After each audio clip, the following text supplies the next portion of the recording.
Hello प्यारे बच्चों, कैसे हैं आप लोग। उम्मीद करते हैं कि सभी लोग मस्त होंगे, स्वस्थ होंगे, ज़बरदस्त होंगे। तो प्यारे बच्चों, सबसे पहले तो आप सभी का स्वागत करते हैं आपके और अपने इस प्यारे से platform study Guru with Pintu sir में।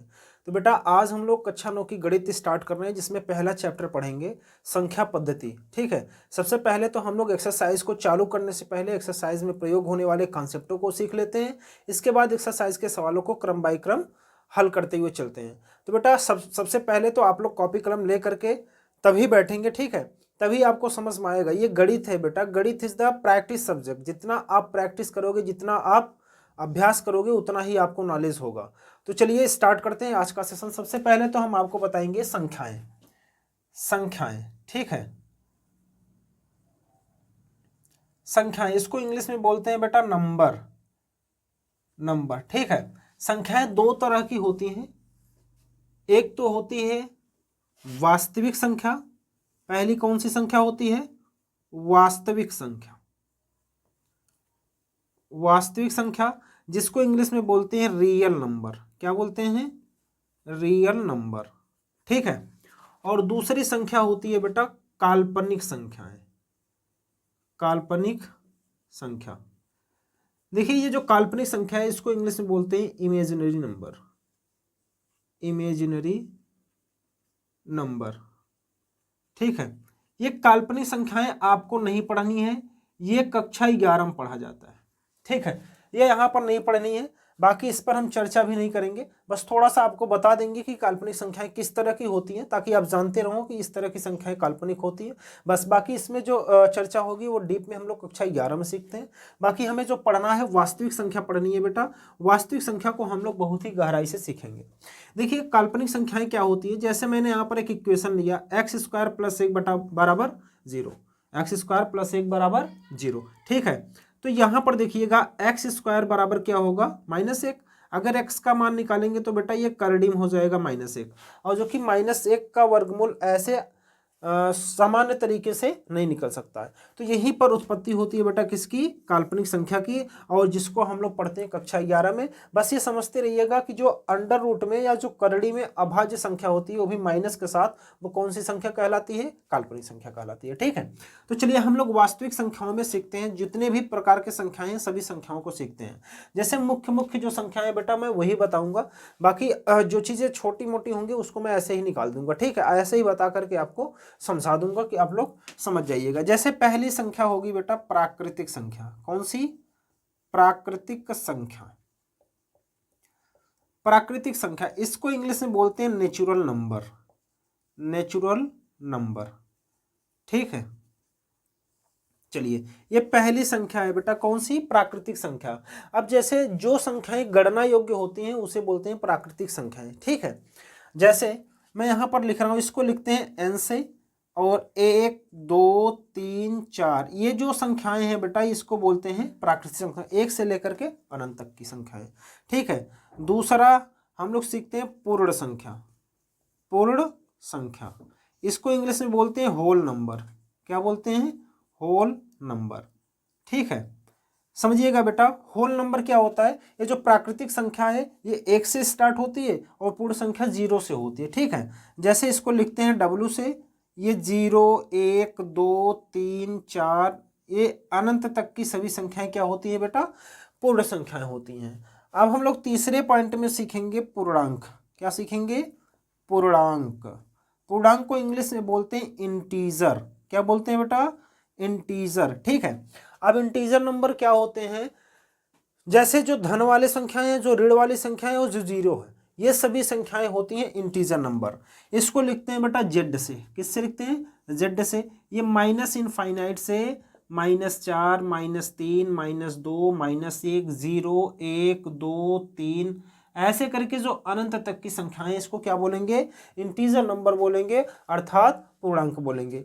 तो बेटा यहाँ पर देखिएगा जो धन वाला पोर्शन है, ये जो धन वाला पोर्शन है इसको बोलते हैं धन पूर्णांक, ठीक है, और लिखते हैं जेड प्लस से।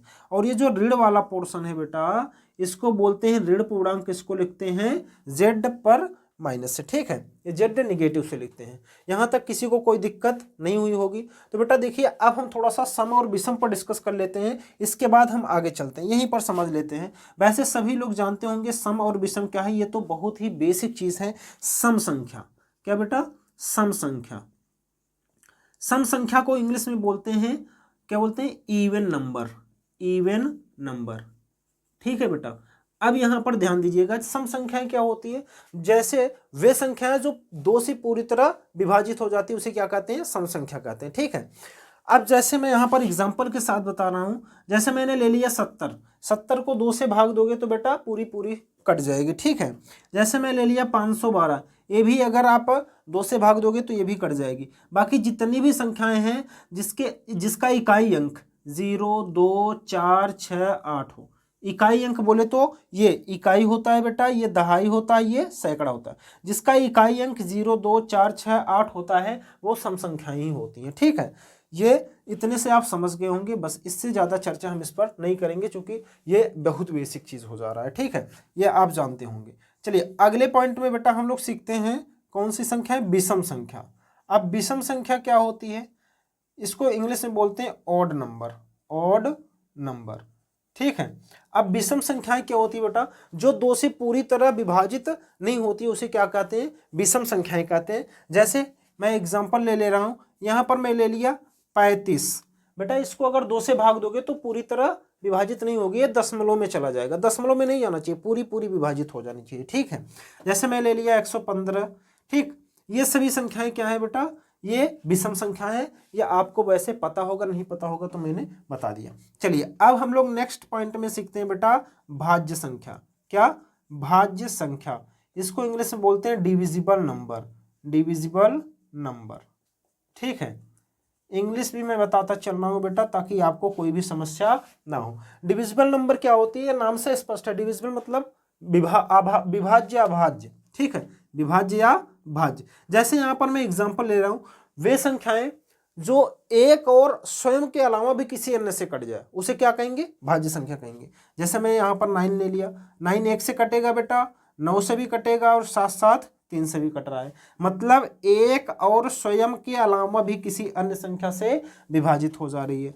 अब यहाँ पर मैं एक एग्जांपल और ले लिया, जैसे 15 लिया, 1 से कटेगा, 15 15 से तो कटेगा ही, लेकिन ये 3 से भी कटेगा और 5 से भी कटेगा, मतलब जो एक और स्वयं के अलावा भी किसी अन्य संख्या से विभाजित हो जाती है उसे हम भाज्य संख्या कहते हैं, ठीक है बेटा। या फिर इसका दूसरा डेफिनेशन ये भी कह सकते हो, जैसे ये 15 हो गया, इसका अगर अभाज्य गुणनखंड करेंगे तो क्या मिलेगा, 1 गुणे 3 गुणे 5, मतलब जिसके अभाज्य गुणनखंड में 2 से अधिक संख्याएं होती हैं उसे क्या कहते हैं बेटा, भाज्य संख्या कहते हैं। जैसे देखिए 1 2 3, 3 संख्या है ना, 2 से अधिक होनी चाहिए, ठीक है, उसे क्या कहेंगे, भाज्य संख्या कहेंगे। चलिए अब हम लोग 7वें पॉइंट में सीखते हैं बेटा अभाज्य संख्या।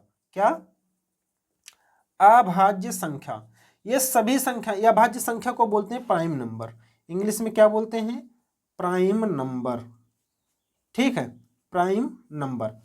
अब प्राइम नंबर क्या होता है बेटा, जैसे वे संख्याएं जो केवल और केवल एक से कटे और स्वयं से कटे, किसी अन्य संख्या से ना कटे, उसे क्या कहेंगे, भाज्य संख्या कहेंगे। जैसे यहां पर मैं एग्जांपल ले रहा हूं, 7 ले लिया, तो 7 किससे कटेगा बेटा, 1 से कटेगा और 7 से कटेगा, ये किसी और संख्या से कटेगी क्या, नहीं, और संख्या से नहीं कटेगी, हमें पूरी पूरी संख्या से काटनी है, ऐसा नहीं है कि 3.5 दूना 7 कर दें, ऐसा बिल्कुल नहीं करना है, पूर्ण संख्या से काटनी है, ठीक है। चलिए अब जैसे मैं यहाँ पर 23 ले लिया, तो 23 एक से कटेगा और 23 से कटेगा और किसी संख्या से नहीं कटेगा, तो ये कैसी संख्या होगी बेटा, ये अभाज्य संख्या होगी। या फिर आप इसका दूसरा डेफिनेशन जैसे इसमें बनाए थे वैसे इसमें बना सकते हो। जैसे अगर आपको 23 का अभाज्य गुणनखंड करने को कहा जाए तो क्या होगा, 1 गुणे 23, मतलब जिनके अभाज्य गुणनखंड में केवल 2 संख्याएं हों उसे क्या कहते हैं बेटा, अभाज्य संख्या कहते हैं। यहां तक किसी को कोई दिक्कत नहीं हुई होगी। चलिए अब हम लोग चलते हैं नेक्स्ट पॉइंट की तरफ, पॉइंट नंबर 8। बेटा आप लोग नोट्स बना करके जिस तरह से मैं क्रम बाई क्रम लिख रहा हूं उस तरह से आप भी लिखते चलिएगा, ठीक है।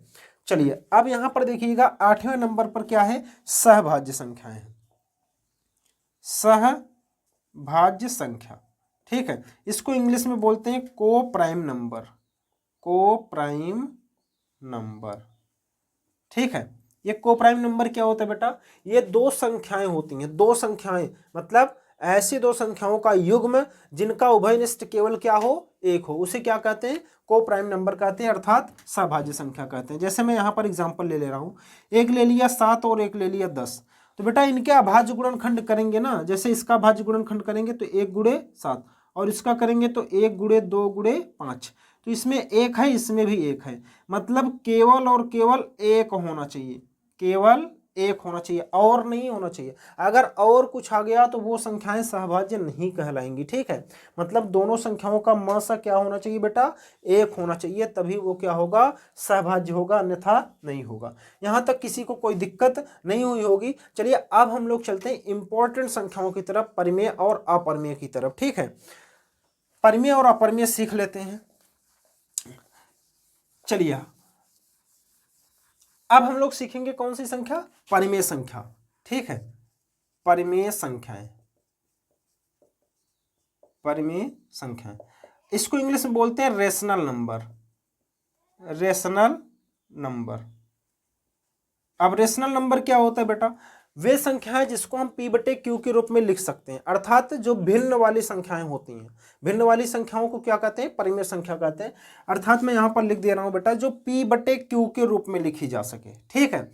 और जो q है ना, ये q का मान 0 नहीं होना चाहिए, ये जो नीचे हर है, हर का मान 0 नहीं होना चाहिए, अंश 0 हो जाए कोई फर्क नहीं पड़ता, लेकिन हर 0 नहीं होना चाहिए। और ये जो p व q है, p व q है, ये इनका HCF, ऐसे लिखो HCF of P and Q, इसका HCF केवल एक होना चाहिए, तभी ये क्या होंगे, परिमेय संख्याएं होंगी, अन्यथा परिमेय संख्याएं नहीं होंगी। समझ में आया, कोई दिक्कत नहीं हुई होगी। चलिए मैं यहाँ पर एग्जांपल ले रहा हूँ, जैसे 7/10, ये क्या है बेटा, ये 7/10 एक परिमेय संख्या है, क्योंकि इसका अगर अभाज्य गुणनखंड करेंगे तो 1 गुणे 7 और इसका करेंगे तो 1 गुणे 2 गुणे 5, इसमें कॉमन क्या है बेटा, एक है ना, एक ही कॉमन होना चाहिए, बाकी और कुछ कॉमन हो गया तो वो परिमेय संख्या नहीं होगी, ये बात नोट करके रख लीजिएगा, ठीक है।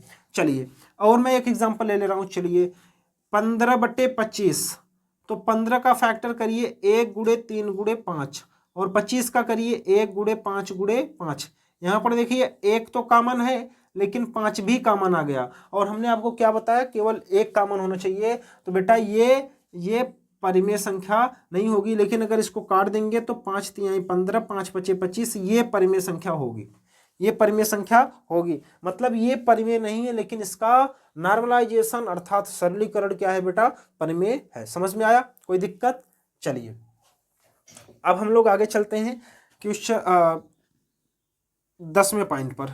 10वें पॉइंट पर क्या होगा, अपरिमेय संख्या, अपरिमेय संख्या, इसको इंग्लिश में बोलते हैं इरेशनल नंबर, इरेशनल नंबर, ठीक है, इरेशनल नंबर। दिख रहा है ना बेटा। चलिए अब मैं वीडियो शूट करने चला है, लेकिन मार्कर में देखा नहीं इंक है कि नहीं है, चलिए कोई बात नहीं, यहाँ तक आपको दिख रहा होगा। ये अपरिमेय संख्या क्या होती है बेटा, ये अंडर रूट में अभाज्य संख्याएं, अंडर रूट में अभाज्य संख्याएं जो होती हैं वो कौन सी संख्या कहलाती है, अपरिमेय संख्या कहलाती है। एग्जाम्पल के तौर पर मैं यहाँ पर ले रहा हूँ, जैसे करड़ी में 7 हो गया, करड़ी में 3 हो गया, करड़ी में 5 हो गया, करड़ी में 23 हो गया, ये सभी संख्याएं। और पाई, ये पाई भी अपरिमेय संख्याएं होती हैं, क्योंकि इसका जो मान होता है बेटा वो निर्धारित नहीं है, ठीक है, निर्धारित नहीं। जो 22/7 है ना, उसको भाग दोगे तो उसका मान जो है जो भागफल होता है वो कटता हुआ चला जाता है, लेकिन कभी रुकता नहीं है, ठीक है, शेषफल आपका शून्य नहीं आता। चलिए ये भी अपरिमेय संख्या होता है 80 से, किसी को कोई दिक्कत नहीं हुई होगी। चलिए यहाँ पर हमारी पूरी संख्याएं एकदम सरल तरीके से हमने आपको समझाया और हमारे हिसाब से आपको समझ में भी आ गया। चलिए अब हम लोग चलते हैं सवाल की तरफ, जो एक्सरसाइज 1.1 का सवाल है, 1.1 को पूरी तरह से सॉल्व करते हैं, एक एक क्वेश्चन, ठीक है बेटा। तो चलिए अब आपको अगर वीडियो अच्छी लगी हो तो बेटा आप वीडियो को लाइक कर दीजिएगा और चैनल को और भी मित्रों के पास भेजिए। इसी चैनल पर आपको पूरा मैथ और पूरा फिजिक्स का सलूशन मिलेगा बेटा, कोई घबराने वाली बात नहीं। आज से हम लोग कक्षा 9 की भी क्लास स्टार्ट कर दिए हैं, ठीक है। चलिए अब यहाँ पर हम लोग एक्सरसाइज 1.1 के पहले सवाल को देखेंगे, ठीक है। पहला सवाल आप लोग देखिएगा स्क्रीन पर आपको सवाल दिखेगा, मैं उसका सलूशन नीचे करता हुआ चलूंगा, ठीक है। तो बेटा देखिए क्या कह रहा है कि क्या शून्य एक परिमेय संख्या है, क्या इसे आप पी बटे क्यू के रूप में लिख सकते हैं जहां पी और क्यू पूर्णांक है और क्यू जीरो के बराबर नहीं है, ठीक है।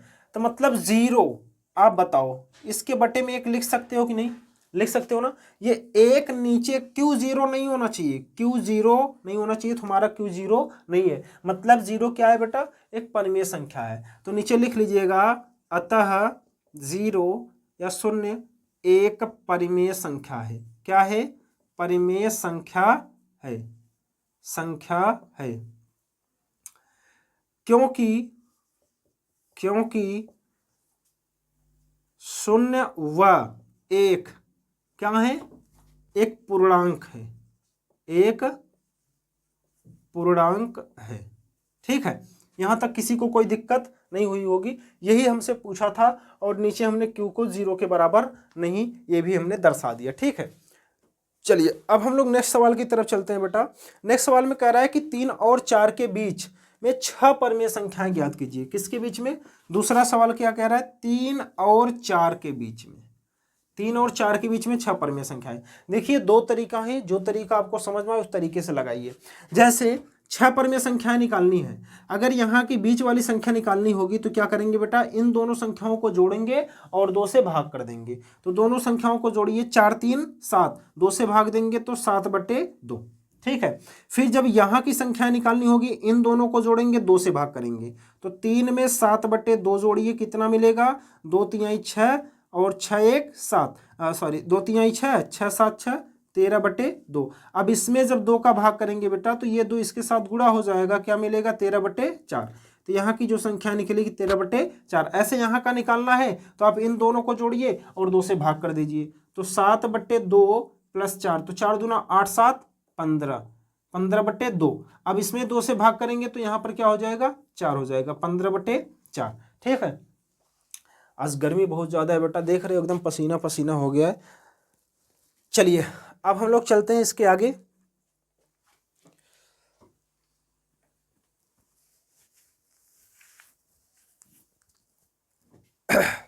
चलिए आगे चलते हैं हम लोग क्वेश्चन नंबर, अच्छा इसी को अभी दूसरे तरीके से सीखना है। चलिए सेकंड मेथड देखिए यहाँ पर, जैसे आप ध्यान दीजिएगा 3 और 4 के बीच में निकालना है, ठीक है। बेटा एक बात याद रखिएगा, अगर जिनके बीच में परिमेय संख्या निकालनी है, अगर अंतर 1 का है, जैसे 3 से 4 के बीच में निकालनी है ना, तो अंतर कितने का है, 1 का है। जब भी आपका अंतर 1 का मिले, इन दोनों के बीच का अंतर कितना मिले बेटा, 1 मिले, तो आपसे कितनी परिमेय संख्याएं पूछा है, 6 पूछा है ना, तो उससे एक बढ़ा करके गुणा करिएगा। जैसे 6 पूछा है तो 7 से गुणा और भाग कर दीजिएगा, ठीक है। इसमें भी 7 से गुणा व भाग कर दीजिएगा और यहाँ पर भी 7 से गुणा व भाग कर दीजिएगा। तो ये हो जाएगा 7 त्रिक 21/7 और ये हो जाएगा बेटा कितना, 7 चौक 28/7। अब ये 21 के बाद 22/7, 23/7, 24/7, 25/7, 26/7 और 27/7, लास्ट में 28/7। देखिए कितनी परिमेय संख्या है, 1 2 3 4 5 6, 6 आया कि नहीं आया, वो आएगा ही, ठीक है। चलिए अब यहाँ मैं इसको 7 से गुणा किया हूँ, आप किसी और संख्या से भी गुणा कर सकते हो, 8 से कर लीजिए, 9 से कर लीजिए, और बीच में संख्याएं बढ़ेंगी ना, आप 6 लिखना, मत लिखना जो एक्स्ट्रा होगी, 6 लिखना, ठीक है। अब इसको थोड़ा सा नॉर्मलाइज करेंगे, 7 त्रिक 21 जो था वही लिखेंगे, 7 त्रिक 21। फिर ये 22/7 नहीं कटेगा, ये ऐसे रहेगा। फिर 23/7 नहीं कटेगा, ऐसे रहेगा। 24/7 भी नहीं कटेगा, ऐसे रहेगा। 25/7 भी नहीं कटेगा, ऐसे ही रहेगा। और 26/7 भी नहीं कटेगा, ऐसे रहेगा। 27/7 भी नहीं कटेगा, ऐसे रहेगा। 7 चौक 28। तो बेटा यहाँ पर देखिए कितनी परिमेय संख्याएं निकल के आ गई, 6 परिमेय संख्याएं निकल करके आ गई। तो ध्यान दीजिएगा, आप आंसर शीट से अगर मैच कराएंगे तो आंसर हो सकता है हमारा ना मैच करे, क्योंकि हाँ देखिए बेटा जो 2 संख्याएं होती है ना उनके बीच में कई परिमेय संख्याएं होती हैं, तो क्या पता वो कौन सा परिमेय संख्या निकाल करके लिखा हो और हम कौन सा निकाल रहे हो, लेकिन ए भी सही है ओ भी सही है, घबराइएगा बिल्कुल मत, ठीक है। चलिए अब हम लोग चलते हैं नेक्स्ट क्वेश्चन की ओर, क्वेश्चन नंबर 4।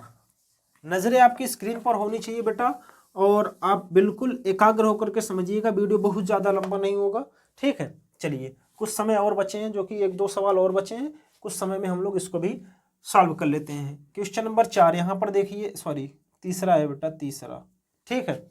तीसरा क्या है, 3/5 और 3/5 और 4/5 के बीच में 5 परिमेय संख्या बतानी है। कितनी बतानी है? 5 परिमेय संख्या बतानी है, ठीक है।